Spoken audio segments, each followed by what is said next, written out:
शब्दचिन्ह चे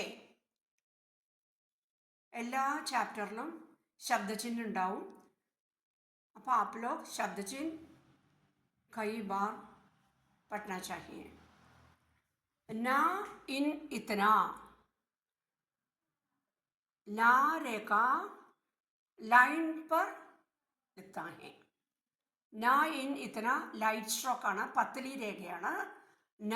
അത് നമ്മൾ ഇത്ര ദിവസം ആ സ്ട്രോക്സ് ഒക്കെ പഠിക്കുമ്പോൾ ന മാത്രമല്ലേ പഠിച്ചിട്ടുള്ളൂ. ഇനിയിപ്പോൾ ന എബവ് ദ ലൈൻ എഴുതുമ്പോൾ ന ആവാം, ഇന്നാവാം, ഇത്ര ഏത് വേണമെങ്കിൽ നമുക്ക്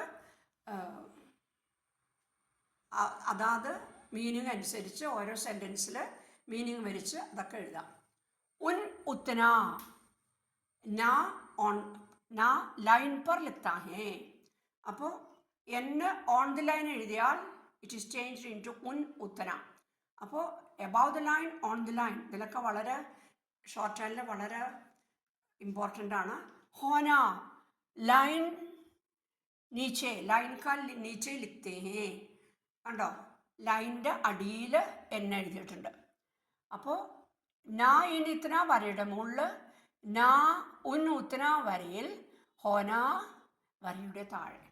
ഇനി ഐസ, ഐസ എന്ന് പറഞ്ഞാൽ നമ്മുടെ സാ രേഖ ലൈൻ पर लिखती है. ലൈൻ്റെ above the line, സാ is written above the line. സാ രേഖ വരയുടെ മുകളിൽ എഴുതിയിട്ടുണ്ട്. സമസ്യ, ഇനി സമസ്യ സാ മാ സാ ഒന്നും എഴുതരുത്, ഇത് എഴുതിയാൽ മതി. ഈ ഐസ തന്നെ ഓൺ ദി ലൈൻ എഴുതിയാൽ അത് സമസ്യ ആയിക്കഴിഞ്ഞു. സ്ഥിതി, സ്ഥിതി അത് തന്നെ ത്രൂ ദി ലൈൻ എഴുതിയാൽ അത് സ്ഥിതിയായി. അപ്പോൾ ഐസ എബവ് ദി ലൈൻ, സമസ്യ ഓൺ ദി ലൈൻ, സ്ഥിതി ത്രൂ ദി ലൈൻ. അപ്പോൾ ഇത് നല്ലോണം നമ്മൾ മനസ്സിലാക്കിയിരിക്കണം. ഉൻസെ നുക്സാൻ രണ്ടിനും കൂടി ഒരു ഔട്ട്ലൈനാണ്. നാ സർക്ലസ്, നാ സാവൃത്ത്, നാ സാവൃത്ത് ചെറിയ വൃത്തം, സർക്കിൾ എസ് സർക്കിൾ എന്ത് വേണമെങ്കിൽ ആവാം പറയാം. ഓൺ ദി ലൈൻ എഴുതണം, എബവ് ദി ലൈൻ എഴുതരുത്. ജോ ഹോജ, ഇതിന് രണ്ടിനും കൂടി ജെ ഓൺ ദി ലൈൻ. ജീവൻ, ജീവൻ എന്ന് പറയുന്നത് വരയുടെ ത്രൂ ദി ലൈൻ. കാട്ട്കർ ലിഖ്തി ഹേ, ജീവൻ.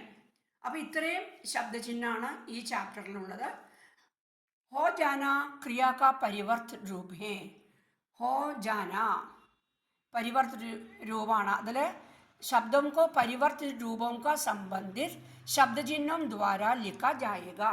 അതിപ്പോൾ പലതരത്തിൽ എഴുതാം. ഹോന, ഹോനെ ഒക്കെ ഈ ഹോനാനെ ഉപയോഗിക്കാം. ഹോന രേഖ ന ലൈൻ നീച്ചെ ലിഖ്തേ ഹേ, അത് ലോന, ഹോന, ഹോനെ എല്ലാത്തിനും ആദി ഉപയോഗിക്കാം ശബ്ദം, അത് മീനിങ് അനുസരിച്ച്. അപ്പോൾ കൈ ബാർ പ്രാക്ടീസ് കറോ. ശബ്ദചിഹ്ന very very important. Okay.